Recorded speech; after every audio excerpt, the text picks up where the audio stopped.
எப்போ இந்த ஊழியத்தை தேவன் கொடுத்தாரோ, ஒரு ஆசாரியன் ஊழியத்தை எப்போ தேவன் கொடுத்தாரோ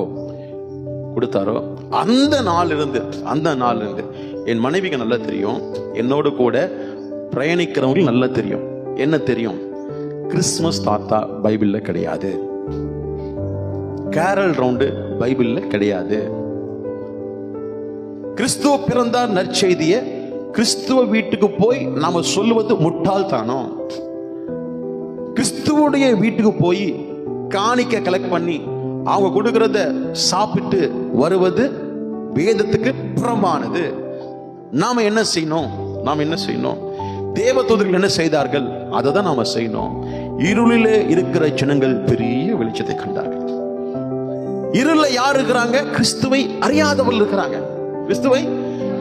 இருக்கிறாங்க. அப்ப அவங்களுக்கு தான் நம்ம என்ன பண்ணோம்? கிறிஸ்துவனுடைய பிறப்பின் நற்செய்தியை சொல்லணும். நம்ம ஆரம்ப நாள்ல இருந்து கேரல் சன் ஸ்ட்ரீட் தான். கிறிஸ்துவ அறியாத எவ்வளவு பேர் அங்க போய் சொல்லுங்க நற்செய்திய, சபையோட போய் சொல்லுங்க. இதை நான் எப்போ சொல்லிட்டு இருக்கிறேன்? என்னுடைய பாரம் இது. நான் ரட்சிக்கப்பட்டு நான் ஊழியத்தை ஆரம்பித்ததுல இருந்து அது வைராகியமாய் பின்பற்றுறேன் இன்னைக்கு வரைக்கும். கேரல் சார் ரவுண்டு போனா பாட்டு பாடி சுவிசேஷம் அறிவிக்கணும். அதுக்கு தான் போய் பிச்சைக்கார மாதிரி வீட்டு முன்னால் நின்று கிறிஸ்தவங்கிட்டே பாட்டு பாடி கிறிஸ்தவங்கிட்டே காணிக்க வாங்குறதா. நாங்கள் யாரும் காணிக்கெல்லாம் வாங்கப்படாது, போய் நீங்கள் கொடுக்கணும். நம்ம பணம் செலவு பண்ணி கேக்கு அல்லது சாக்லேட் வச்சு வீடு வீடாக போய் கிறிஸ்துமஸ் தாத்தா போய் பாட்டு பாடி ஜெபம் பண்ணி ஸ்வீட் கொடுத்துட்டு வருவாங்க. அவங்களே கூப்பிட்றாங்க, கிறிஸ்தவரெல்லாம் எங்கள் வீட்டுக்கு வந்து பாட்டு பாடுங்க, எங்கள் வீட்டில் ஒரு ஜெபம் பண்ணுங்க. அதுக்கு தான் கிறிஸ்துமஸ், அதுக்கு தான் கேரல் என்பது.